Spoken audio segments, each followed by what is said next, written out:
तो हेलो बच्चों, हमारे चैनल एजुकेशन बाय रीता में आपका स्वागत है। तो बच्चों, आज हम हिस्ट्री में 5th चैप्टर पढ़ेंगे, सल्तनत का विघटन।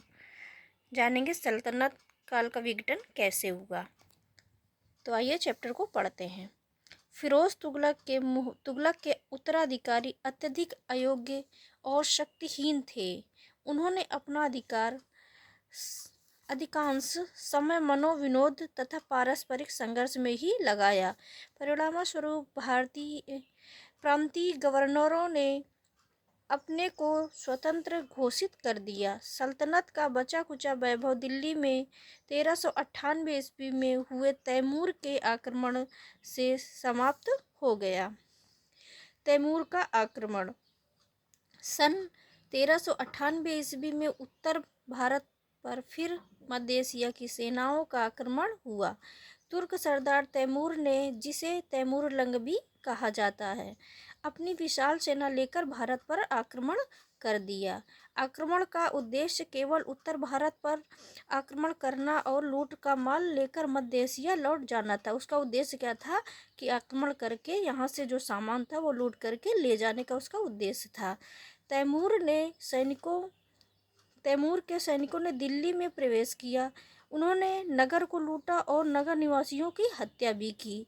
जब उन्होंने पर्याप्त मात्रा में धन लूट लिया और वे समरकंद लौट गए। समरकंद उनकी राजधानी थी। तैमूर की राजधानी समरकंद थी। जाते समय तैमूर में खिज्र खां को पंजाब का गवर्नर शासक नियुक्त किया। पंजाब का गवर्नर खिज्र खां को बनाया। फिर आता है सैयद वंश। सैयद वंश का शासनकाल 1414 से ईस्वी से 1451 ईस्वी तक रहा। तो अंतिम तुगलक शासक नसीरुद्दीन महमूद की मृत्यु के बाद खिज्र खान ने दिल्ली पर अधिकार कर लिया था। सैयद वंश की नींव डाली। अंतिम शासक कौन था? नसीरुद्दीन। तुगलक वंश का अंतिम शासक कौन था? नसीरुद्दीन महमूद था। फिर इसने खिज्र खां ने दिल्ली पर क्या डाला? सैयद वंश की नींव डाली। खिज्र खां ने सुल्तान की उपाधि धारण कर सैयद ए आला उपाधि धारण की। वह जीवन भर तैमूर के वंशजों का वफादार बना रहा और उन्हें राजस्व तथा उपहार भेजता रहा। फिर आता है लोदी वंश। लोदी वंश का शासनकाल 1451 ईस्वी से 1526 ईस्वी तक रहा। दिल्ली सल्तनत का अंतिम शासक राजवंश लोदी वंश था। 1451 ईस्वी दिल्ली के अमीरों ने सरहिंद के सूबेदार बहलोल लोदी को आमंत्रित कर दिल्ली के सिंहासन पर बैठा दिया।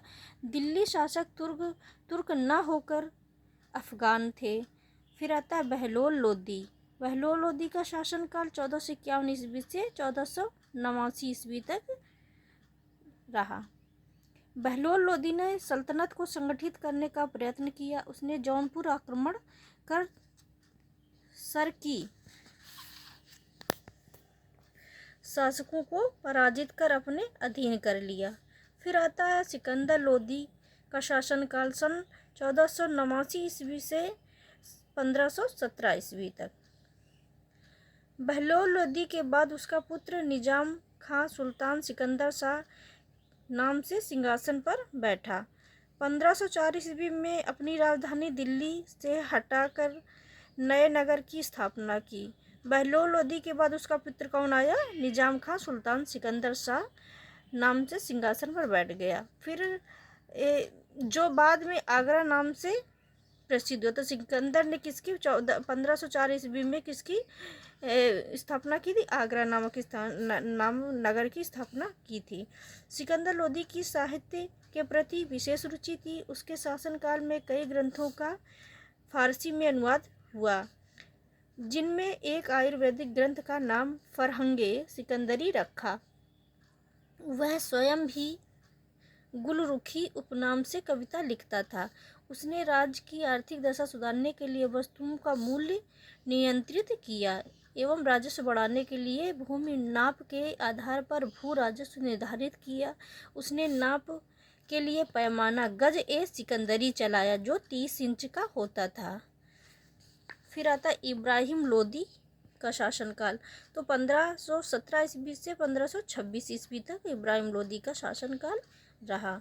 सिकंदर लोदी के बाद उसका पुत्र इब्राहिम लोदी सिंहासन पर बैठा। इसके समय में सुल्तान तथा अफगान सरदारों के मध्य संघर्ष प्रारंभ हो गया। अफगान सरदार सुल्तान की शक्तिशाली स्थिति से प्रसन्न नहीं थे। उन्होंने इब्राहिम लोदी के खिलाफ षड्यंत्र प्रारंभ कर दिया। इसी प्रकार षड्यंत्रकारी अफगान सरदारों की मदद से काबुल के शासक बाबर कहाँ का शासक था? काबुल का शासक था। इब्राहिम लोदी को पानीपत के मैदान में 1526 ईस्वी में पराजित कर दिया। बाबर ने किसे पराजित किया? इब्राहिम लोदी को पानीपत के मैदान में 1526 ईस्वी में। इस युद्ध में इब्राहिम लोदी मारा गया और भारत में लोदी वंश के साथ ही दिल्ली सल्तनत का भी अंत हो गया। अब इसके पतन के कारण देखेंगे। दिल्ली सल्तनत के पतन के क्या कारण थे? तो पहला है, दिल्ली सल्तनत में उत्तराधिकार के नियम का अभाव था। शासक की मृत्यु हो जाने के बाद राज परिवार में सत्ता के लिए संघर्ष प्रारंभ हो जाता था। इस प्रकार से आपसी संघर्ष ने आपसी विश्वास की भावना को कम कर दिया और आगे चलकर सल्तनत के पतन का कारण बना। दूसरा है, अलाउद्दीन खिलजी तथा मोहम्मद बिन तुगलक ने दिल्ली सल्तनत को सुदूर दक्षिण तक पहुंचाया। दिल्ली से अत्यधिक दूरी होने के कारण इन पर नियंत्रण रखना संभव नहीं था। तीसरा पॉइंट है, तैमूर के आक्रमण ने दिल्ली सल्तनत की शक्ति को कमजोर कर दिया, जिससे अधीनस्थ राज्य स्वतंत्र होने लगे। तो ये थे पतन के कारण। तो बच्चों, चैप्टर हमारा खत्म हो गया। अब हम इसकी एक्सरसाइज को पूरा करेंगे। तो देखेंगे, रिक्त स्थानों की पूर्ति करो। तो रिक्त स्थान से क्या बढ़ रहा है? सुल्तान नासिरुद्दीन महमूद शाह तुगलक वंश का अंतिम शासक था। तो कौन था?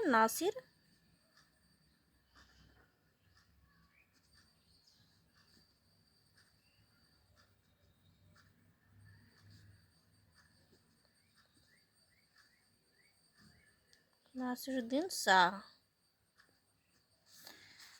महमूद था। फिर गज ए सिकंदरी की लंबाई की इंच कितनी थी? 30 इंच थी, अभी आपने पढ़ा। फिर तैमूर की राजधानी क्या थी? समरकंद।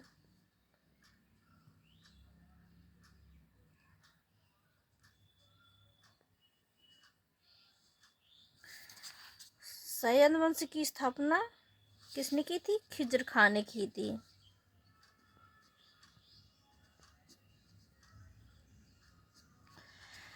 अब सही स्थान के सामने सही तथा गलत के सामने गलत का निशान लगाना है। तो तैमूर ने भारत पर 1426 ईस्वी में आक्रमण किया था, तो ये हमारा गलत है, बल्कि 1398 ईस्वी में किया था। बाबर ने इब्राहिम लोदी को पानीपत के युद्ध में परास्त किया था, तो ये हमारा ऑप्शन सही है। सिकंदर लोदी ने 1504 ईस्वी में आगरा नामक नगर की स्थापना की थी, तो ये भी हमारा सही है। बाबर काबुल का शासक था, तो ये भी ठीक है। तो बच्चा, हमारा चैप्टर अब ख़त्म हो गया। आपको वीडियो कैसा लगा? अच्छा लगा तो लाइक करना, हमारे चैनल को सब्सक्राइब करें। Thank you.